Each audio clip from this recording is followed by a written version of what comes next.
Hi guys, how are you doing? So today I want to talk to you about the ABCs. Yes, letters of the alphabet ABC. Now, I know you might be wondering what's going on. Is everything all right upstairs? Like, why are we talking about the ABCs? Everybody knows the ABCs, and what has it even got to do with what you're supposed to be talking about? My dear, do like this. I'm going to tell you what that's got to do with what I'm supposed to be talking about. But before I do that, I want to quickly tell you why I feel like the ABCs are important. Now, I feel like the letters of the alphabet are important because they are the very basics or foundation upon which the whole of the English language is predicated. Why do I say that? I say that because for every word or every sentence or every phrase or clause, for everything that you want to do in the English language, you need to refer to the letters of the alphabet for you to make a word, which in turn becomes a clause, a phrase, or a sentence. You need to put certain combinations together to make that word, and then different words make sentences. And the basics of those words, or the base of those words, are the letters of the alphabet A, B, C, D to Z. Now, beyond that, you would agree with me also that no matter what kind of school you went to or where you went to school, whether you went to a Montessori or you went to a Montessori, the letters of the alphabet are the same. A is A, nothing changes. It's written the same way, it's pronounced the same way. Whether they are telling you A for apple or A for abalumo, it is the same A. So you would agree with me that though times change, though structures change, though methods change, the letters of the alphabet don't change. And the letters of the alphabet are the foundation or the basics of the English language. So also when you're building a house, before you erect your structure, you have to do the foundation of your building. I'm not an expert in architecture or whatever, but I know from like a layman's point of view that you have to erect your foundation before the building comes. Now, in the nearest future, you can decide to renovate your house or your building. You can renovate, you can change the structure, you can add things, you can remove things, but the foundation still remains the same. I've said this to say that no matter what you do in life, no matter what career path you choose, knowing the ABCs of that career path is very important. Now, what has it got to do with talent management? I want to tell you about the ABCs of talent management, and I'll start with telling you who a talent manager is. So I want to ask someone who a talent manager is, and he said, to him, a talent manager is someone who manages a talent. I am not going to address that right now. However, I'm going to tell you who a talent manager is and what the manages in that sentence really means. Now, a talent manager is an industry professional who guides and oversees the career development of an individual, the individual being the talent. Now, I have a problem with this definition, and my problem lies with the fact that it only says that the manager is only responsible for the career development of the talent or the individual.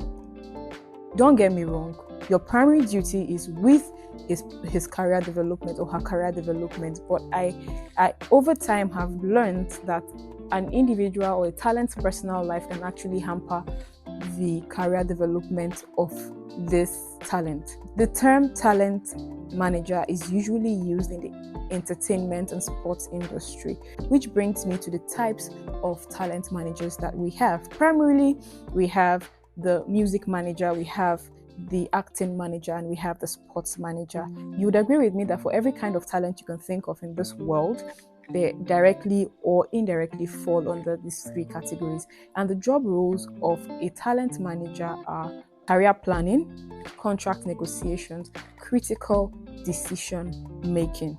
What are the ABCs of talent management that I really want to talk to you about? If you want to become a talent manager, you must have industry knowledge. Having industry knowledge means that you need to know trends. For instance, there was a time when to-go was in vogue and everybody was on to-go. Then WhatsApp, then to Instagram, then Twitter. There was Snapchat, now there's TikTok. So imagine that you're not aware of these trends or these changes in trends. And whilst everybody are in 2024 putting their content out on TikTok and getting mad views and interactions, and you are busy putting out your talent content on to-go, imagine what will happen. So you need to not be oblivious of the trends. That's something that you need to know. Second thing that you need to know in understanding the industry is you need to know who the gatekeepers of the industry are. You need to know who the principalities in the industries are. You need to identify key players in the industry. The third thing you need to know in understanding the industry or having industry knowledge is you need to know market dynamics. Now, market dynamics refers to ever-changing factors that influence demand and supply and the overall behavior of the market, right? So factors that influence market dynamics are trends, consumer preferences, tech advancements, regulatory charges, competitive forces that shape the production, distribution, and consumption of this product. So you need to know trends, you need to know the key players, and you need to understand market dynamics. I've told you the A part of the ABC. Now this is the B part. The B part is relationships. You need to build and nurture relationships in the industry. In building and nurturing relationships, right, this is very important. A tree cannot make a forest.